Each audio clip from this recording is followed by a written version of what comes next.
গুরুজি প্রণাম।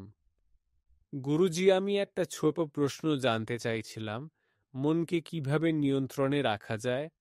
এমন কোনো সহজ পদ্ধতি আছে কি, যা আমরা যারা বাস্তব জীবনে সমাজের মধ্যে বাস করি, সমাজের মধ্যে থাকা অবস্থাতেই এমন কিছু, যাতে করে আমরা আমাদের মনকে কিছুটা নিয়ন্ত্রণে আনতে পারি আর শেষমেশ ঈশ্বরের পথে চলতে পারি?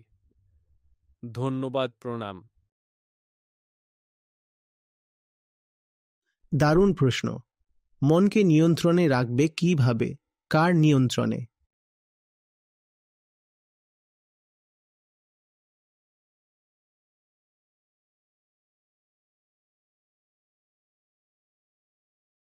এমন কে আছে যে মনকে নিয়ন্ত্রণে রাখতে চায়? এই পণ্ডিত ব্যক্তিটি কে?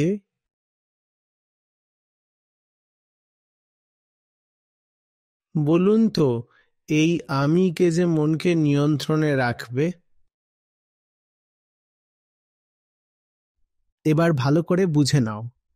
যাকে তুমি নিয়ন্ত্রণে রাখতে চাও সে তোমারই ছায়া। তুমি যেমন, সে তেমনই। তাহলে তুমি তাকে কিভাবে নিয়ন্ত্রণ করবে?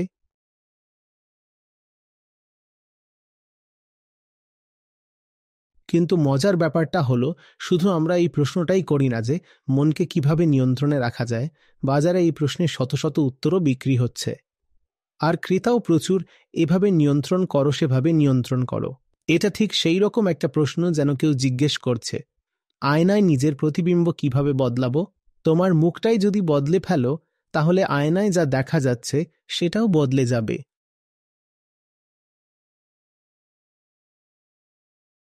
মন, আমি, এর ঋতু। মন হলো আমির চারপাশের গতিবিধি। আমি যেমন হবে তার চারপাশের গতিবিধিও তেমনই হবে। এই গতিবিধির নামই মন।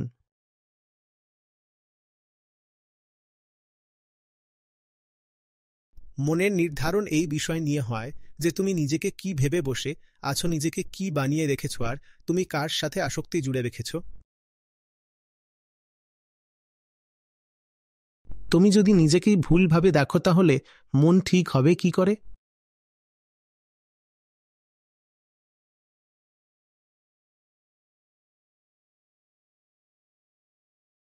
তুমি যদি গিয়ে কাদার মধ্যে দাঁড়িয়ে পড়ো, তাহলে কিভাবে চারপাশে সুগন্ধি পরিবেশ থাকবে?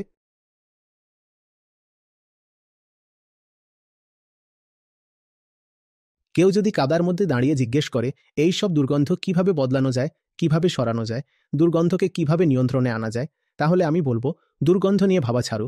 যেখানে দাঁড়িয়ে আছো সেখান থেকে সরে যাও। তুমি যেখানে দাঁড়িয়ে আছো সেখানে দুর্গন্ধ থাকা অবশ্যম্ভাবী। কিন্তু জেদ তো তোমার একদম পাকা। তুমি বলছো আমরা সেখানেই দাঁড়িয়ে থাকবো যেখানে আমরা আছি, কিন্তু গন্ধ যেন না আসে। এটা সম্ভব না। তুমি নিজেকে যা বানিয়ে ফেলেছো সেটা তোমারই কর্মের ফল, মনের গোলমাল।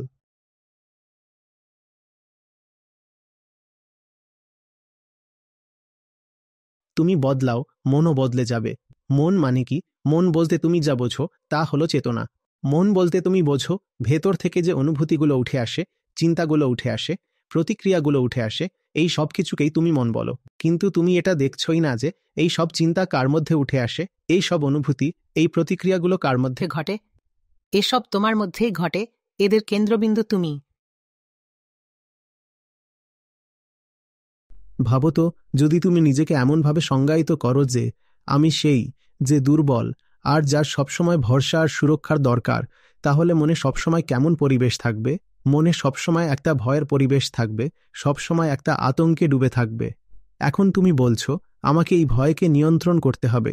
যেমন তুমি জিজ্ঞেস করেছিলে মনকে কিভাবে নিয়ন্ত্রণ করব। এখন মনে ভয় ঘুরপাক খাচ্ছে, আর তুমি বলছো আমাকে এই ভয় দমন করতে হবে। ভয় তো আমাকে নিয়ন্ত্রণ করতে হবে, কিন্তু আমার পরিচয় এটা যে আমি সেই ব্যক্তি যে দুর্বল। এখন যদি তুমি নিজেকে দুর্বল বলেই মনে করো, তাহলে ভাই, ভয়কে কিভাবে নিয়ন্ত্রণ করবে?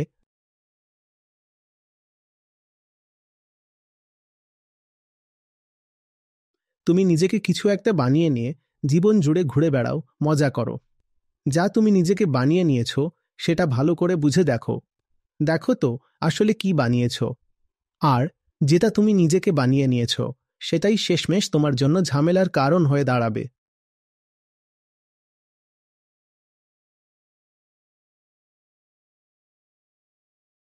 আধ্যাত্ম মানে হচ্ছে তোমায় এটা বোঝানোর জন্য যে হয় নিজেকে সম্পূর্ণ করে তোলো, নয়তো নিজেকেই শেষ করে দাও।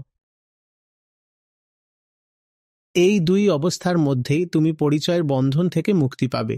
এই দুই অবস্থার মধ্যেই তুমি মিথ্যে ঝামেলা থেকে মুক্তি পাবে।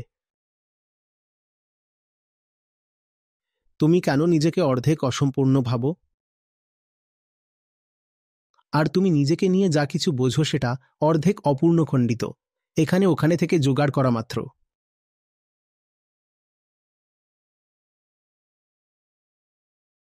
কাজটা তো সহজ হওয়া উচিত, যে এখন থেকে নিজেকে সম্পূর্ণ মনে করতে হবে। আগে নিজেকে অসম্পূর্ণ ভাবতাম, এখন থেকে নিজেকে সম্পূর্ণ ভাববো। এটা সহজ নয়। সহজ নয় কারণ নিজেকে অসম্পূর্ণ ভাবলে আমিটা টিকে থাকে। নিজেকে সম্পূর্ণ মনে করলে আমি বিলীন হয়ে যায়।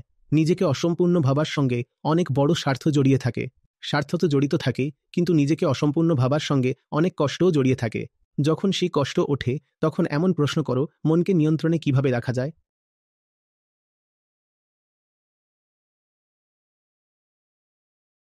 অসম্পূর্ণ আমি কে বলে অহংকার, সম্পূর্ণ আমি কে বলে আত্মা। বুঝতে পারছো তো? যতক্ষণ বলতেই থাকবে আমি কে, আমি এটা, আমি ওটা, আমি এই, আমি সেই, ততক্ষণ মনও তোমার এই সংজ্ঞা অনুযায়ী গঠিত হতে থাকবে।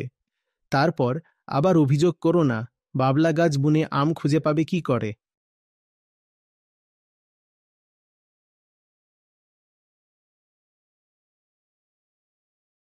এই বোধ নিয়ে বাঁচো যে ভেতরে ভেতরে আমরা একেবারে সম্পূর্ণ, আমাদের কোনো অভাব নেই, যত প্রয়োজন সব বাইরের।